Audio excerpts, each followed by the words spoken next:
تو یہ بڑی اہم دعا ہے، یاد رکھیے۔ اسی طرح سورہ بقرہ سورہ نمبر 2 آیت نمبر 255 آیت الکرسی، جس کو آیت الکرسی کی بھی بڑی فضیلت ہے، یاد رکھیے، بہت بہت بہت بہت بہت بہت بہت زیادہ فضیلت ہے، اسی کوئی انتہا نہیں۔ میں سمجھتا ہوں پورے فضائل میں رکھ بھی نہیں پاؤں گا، مختصری رکھوں گا، سب بسم اللہ کی مختصر رکھا، اس کے مختصری رکھوں گا۔ آیت الکرسی قرآن مجید کی تمام آیتوں میں اعلیٰ اور افضل ہے۔ آیت الکرسی قرآن مجید کی تمام آیتوں میں اعلیٰ اور افضل ہے، بہت بڑی فضیلت ہے۔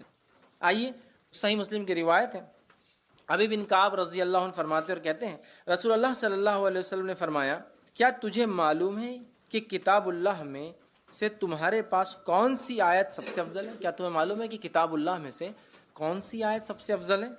تو میں نے عرض کیا اللہ اور اس کے رسول ہی بہتر جانتے ہیں، مجھے تو نہیں پتا۔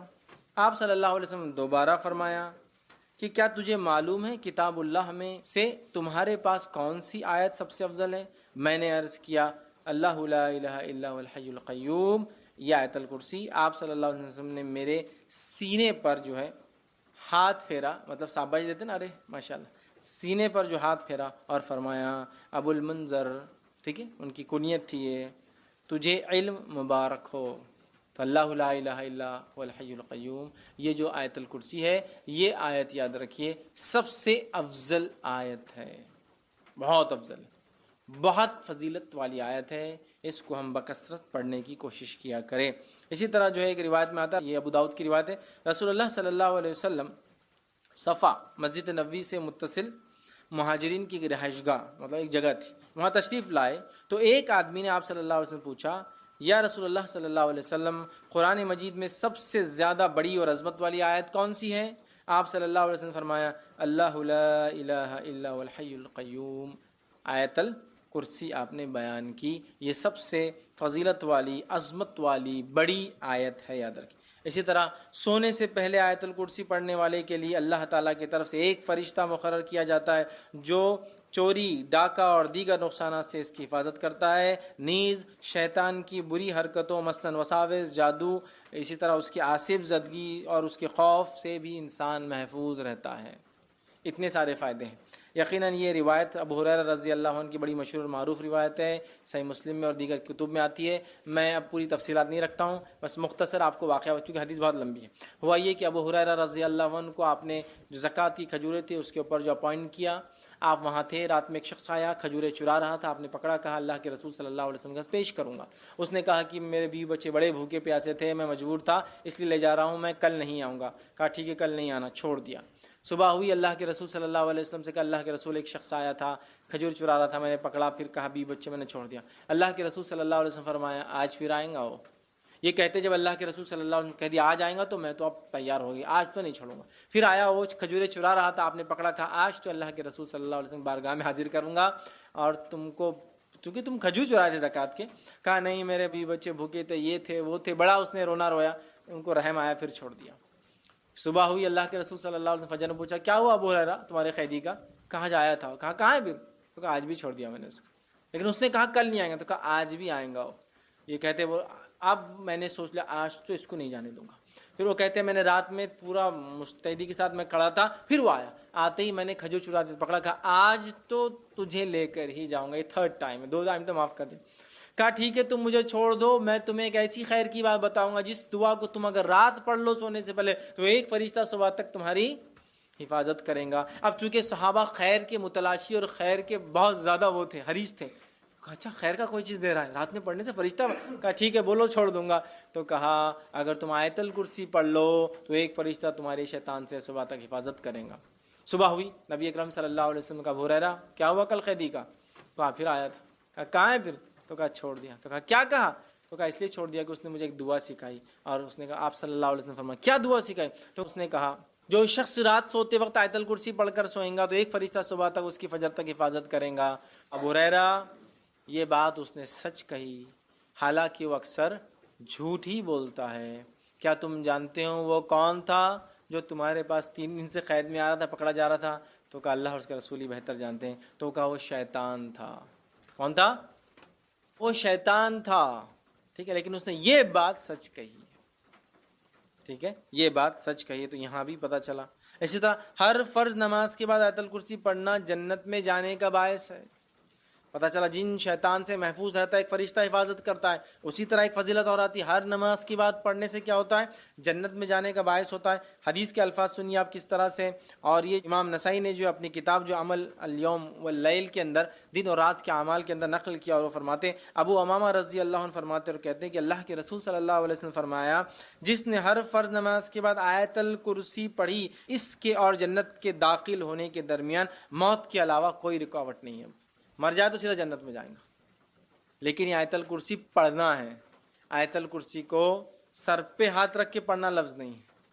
بہت سے لوگ آیت الکرسی پڑھتے ہیں لیکن ہاتھ رکھتے ہیں سر پر پیشانی، پھر ہاتھ کو زمین پہ رکھتے ہیں، کبھی یا ہاتھ کو یوں رکھتے ہیں، پتہ نہیں کیا اس کی وجہ ہے، اور پھر پڑھتے ہیں. یہ ثابت نہیں ہے، لیکن آیت الکرسی پڑھنا ثابت ہے، یاد رکھیے. ٹھیک ہے، یہ بڑی افضل، بڑی برکت، فضیلت، قدر اور منزلت والی آیت ہے، جس کو آیت الکرسی سورہ بقرہ سورہ نمبر 2 کی آیت نمبر 255 نمبر ہے اس کا. چلیے آگے بڑھتے ہیں. اسی طرح وہ آیت جس کی چیزیں تدابیر ہے حفاظت کے لیے.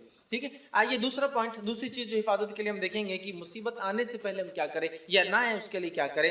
وہ ہے حدیث اس طرح سے ہے جو کہ جامع ترمذی کی اور ابو داؤد میں روایت آتی ہے، اور عبداللہ بن جو ہے حبیب رضی اللہ عنہ اس حدیث کے راوی، وہ فرماتے اور کہتے ہیں کہ میں نے اللہ کے رسول صلی اللہ علیہ وسلم سے عرض کیا کہ اللہ کے رسول صلی اللہ علیہ وسلم میں کیا پڑھوں اپنی حفاظت کے لیے، مطلب اپنی حفاظت کے لیے، مصیبتوں کو ٹالنے کے لیے، پریشانیوں سے بچنے کے لیے میں کیا پڑھوں میں.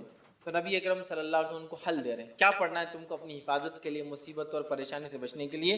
اور اتنی چھوٹی چھوٹی دعائیں ہیں نا، سبحان اللہ. لیکن ہم یہ نہیں کرتے ہیں. اگر کوئی ڈاکٹر بولے آپ کو اللہ نہ کرے شوگر ہو گئی، بی پی ہو گیا، صبح ایک دوا لے لیجئے، شام ایک دوا لیجئے، چھوٹی سی ہے، کتنا پابندی سے بیٹھ کے، حالانکہ کڑوی ہے، مہنگی ہے، مشکل ہے، جان پر آتا نہیں، دل بولتا کھانا، برابر ٹائم لے رہے، اس لیے کہ پھر بی پی اور شوگر کنٹرول میں لانا ہے. لیکن اگر ہم وہی کہیں کہ مصیبت، آفتیں، بلائیں، پریشانیاں، مشکلوں کو دور کرنا ہے، تو کنٹرول کے لیے ایک اذکار ہے، نہ پیسہ جاتا ہے، نہ کوئی صرف منہ کھولنا ہے نا، لیکن وہ نہیں ہوتا ہم سے. آئیے، تو انہوں نے کہا اللہ کے رسول صبح اور شام کے معاملے میں کیا پڑھوں، مطلب حفاظت کے لیے کیا پڑھوں. تو نبی اکرم صلی اللہ علیہ وسلم کو فرماتے اور کہتے ہیں ہر صبح اور شام 3 مرتبہ تم یہ پڑھو. کیا پڑھو؟ قل هو اللہ احد 3 بار، صبح اور شام. صبح اور شام، شام سمجھتے نا رات نہیں، مغرب شام کا وقت ہے، اور صبح مطلب فجر کے بعد. تو اب کبھی بھی صبح اور شام، صبح اور شام یہ پڑھو. تم کیا کیا پڑھو؟ 3 مرتبہ قل هو اللہ احد پڑھو. پھر فرمایا 3 مرتبہ قل اعوذ برب الفلق پڑھو. پھر فرمایا 3 مرتبہ قل اعوذ برب الناس پڑھو. سورہ قل مطلب تینوں سورے ایک ساتھ آتے ہیں قرآن میں، 112 نمبر کا سورہ، 113 نمبر کا سورہ، 114 نمبر کا سورہ. ان 3 صورتوں کو آپ صلی اللہ علیہ وسلم فرما رہے کریں، ان 3 صورتوں کو تم پڑھیں تو آپ کو ہر وقت پریشانی والی چیز سے اللہ تعالیٰ بچانے کے لیے کافی ہو جائے گا. وہ پوچھ رہے ہیں میں کیا کروں، مصیبت، پریشانی، آفت کوئی آ جائے تو آپ صلی اللہ علیہ وسلم سلوشن پیش کریں. سلوشن یہ ہے کہ صبح اور شام 3 مرتبہ سورہ اخلاص، سورہ فلق، سورہ ناس پڑھا کرو. یہ تمہارے لیے کافی ہو جائے گا، مصیبتوں کے لیے، پریشانیوں کے لیے، مشکلوں کے لیے کافی ہو جائے گا. اور اس کے تعلق سے یاد رکھیے، ہم اتنی لاپرواہی برتتے ہیں، حالانکہ کتنے چھوٹے سورے ہیں، کتنے عام ہیں، تقریباً سب کو یاد ہوتے ہیں، لیکن یہ ہم سے نہیں ہوتا ہے، یہ نہیں ہوتا. ہاں، کوئی مصیبت آ گئی اور کوئی کہے ایک ٹانگ پہ کھڑے رہ کر 11 بار سورہ یاسین پر برابر کر رہے ہیں.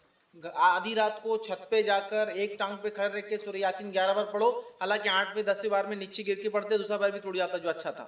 وہ سب کریں گے، دوسرے دن آ رہے پیر ٹوٹ، کیا بات ہے؟ تو کسی کو بول نہیں سکتے کہ ایک پیر پہ کھڑے ہو تو گرے، دوسرا بھی ٹوٹ گیا.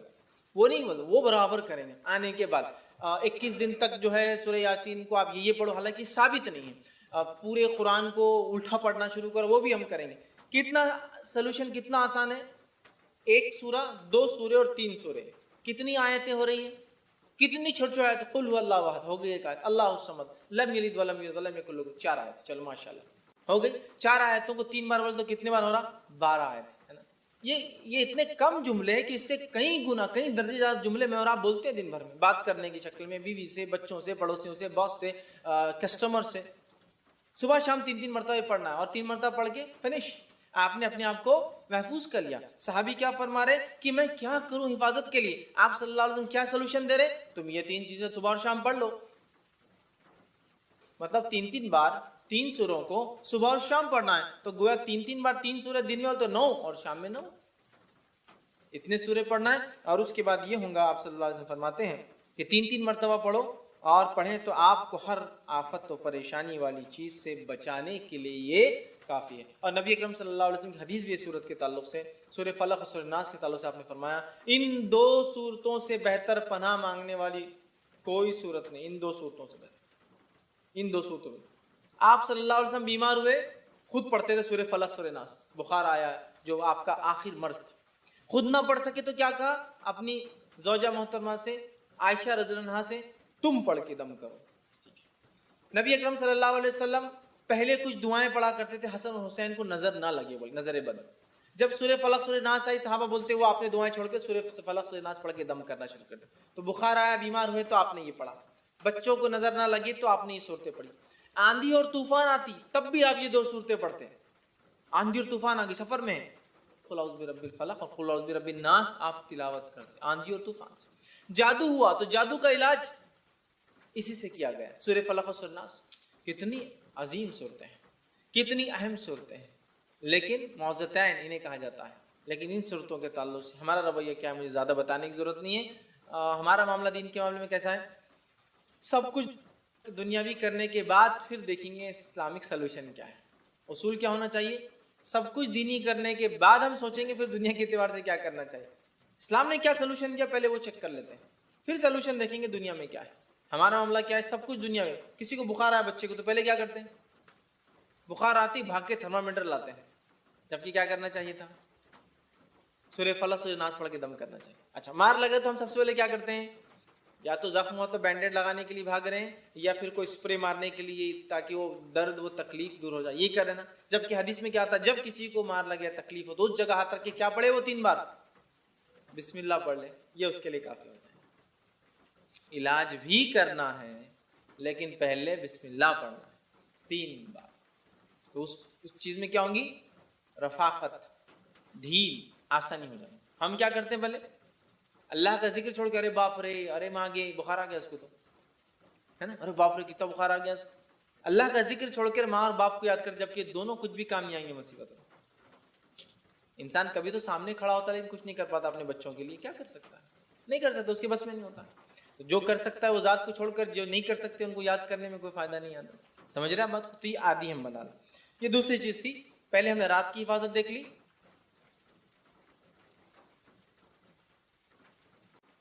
اب ہم نے کیا حفاظت دیکھی, صبح اور شام کی حفاظت دیکھ لی.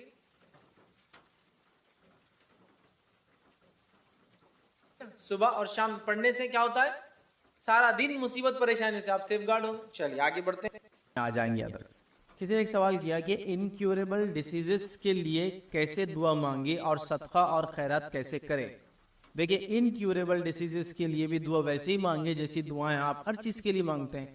لیکن آپ کو لگتا ہے کہ آپ کی دعاؤں میں آپ شدت پیدا کرنا چاہتے ہیں, تکلیف بہت زیادہ ہے, تو آپ ان اوقات پہ زیادہ سے زیادہ دعا مانگے جن اوقات میں دعائیں قبول ہوتی ہے. جس پہ میرا پورا ایک لیکچر ہے اور کچھ کلپس بھی موجود ہے دعائیں کب قبول ہوتی ہیں, جس میں ہم نے دیکھا بارش کے وقت دعا مانگنا چاہیے, اللہ کی رحمت برستی دعا قبول ہوتی ہے.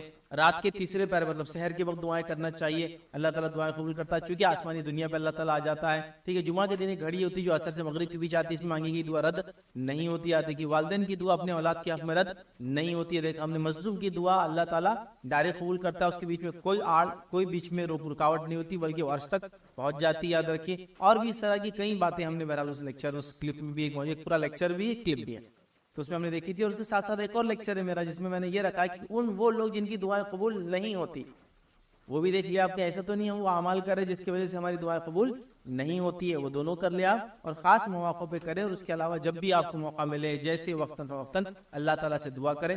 رات صدقات اور خیرات یاد رکھیے. تو صدقات اور خیرات کا معاملہ یہ ہے کہ حدیث میں آتا ہے کہ صدقہ اللہ کے غضب کو بجھا دیتا ہے. تو ظاہر سی بات ہے یہ ایڈوانس کرنا ہے. ہمارے پاس انڈیا وغیرہ پاکستان بر صغیر میں جب کوئی مصیبت آ کے چلی جاتی ہے تو صدقہ کرتے ہیں ہم لوگ. جیسا مثال کے طور پر گاڑی پیچھے سے آ رہی تھی اچانک, تو اللہ نے بچا لیا اور میں بازو ہو گیا, تو چلو اپنی جان بچ گئی. تب ان ٹائر کے نیچے آ رہے تھے, اب صدقہ کریں گے. تو میرا یہ بول رہا ہے کہ آپ سفر پہ نکلنے سے پہلے کچھ دے کر نکلے.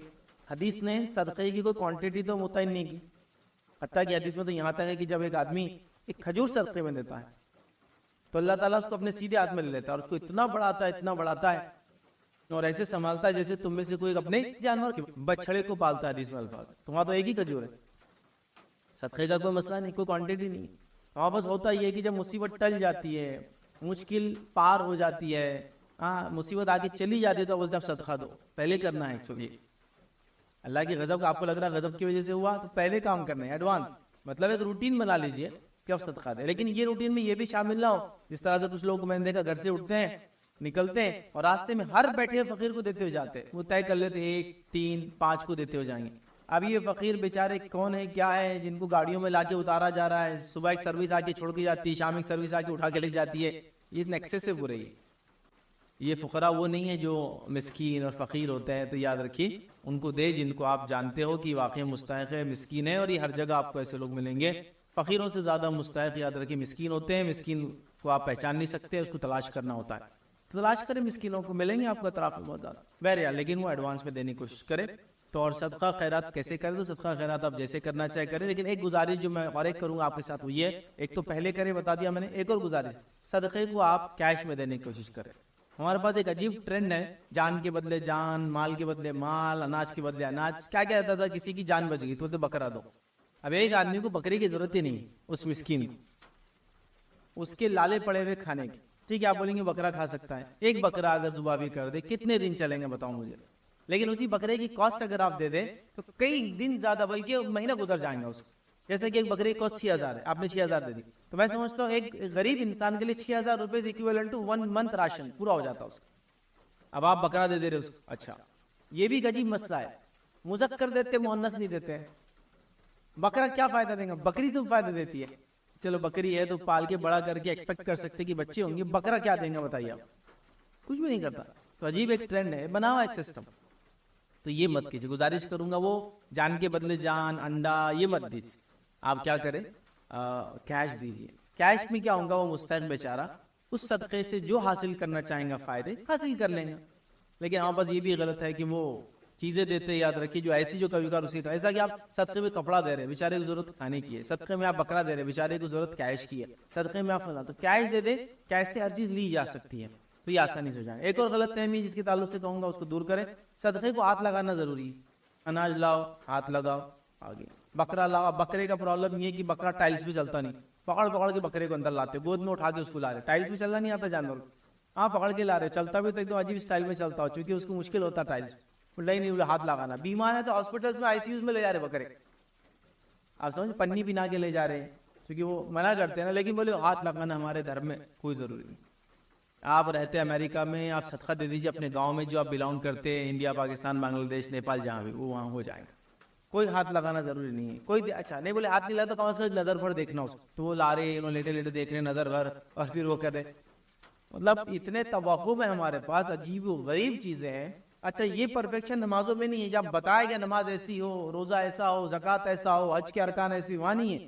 لیکن جہاں ثابت شدہ نہیں ہے وہاں ہر چیز کی جا رہی ہے. ٹھیک ہے، پھر سارے توہم، بہت ساری چیزیں تو بہت ہی غلط ہے. یاد رکھیں جس میں یہ پر کا مرغا، ویسے کلر کا بکرا، فلاں قسم کی نوٹ، آڈ نمبرز کی نوٹ صدقے میں دینا، ایون نہیں دینا، نیمو اور بلاؤں کا صدقہ، یہ سب عجیب و غریب چیزیں. بہرحال اس میں احتیاط کریں. تو آپ بالکل انکیوریبل ڈیزیزز کے لیے اللہ سے دعا کریں، کبھی بھی کریں، خاص طور سے ان وقتوں پر جب دعائیں قبول ہوتی ہے. اور سیکنڈ، صدقہ آپ دے، صدقہ کوشش کریں مستحق اور مسکین کو دے، کیش کی شکل میں دے.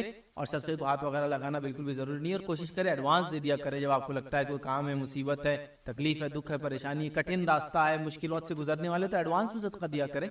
بات میں بھی دے سکتے ہیں لیکن ایڈوانس دینا زیادہ بہتر ہوگا انشاءاللہ. جی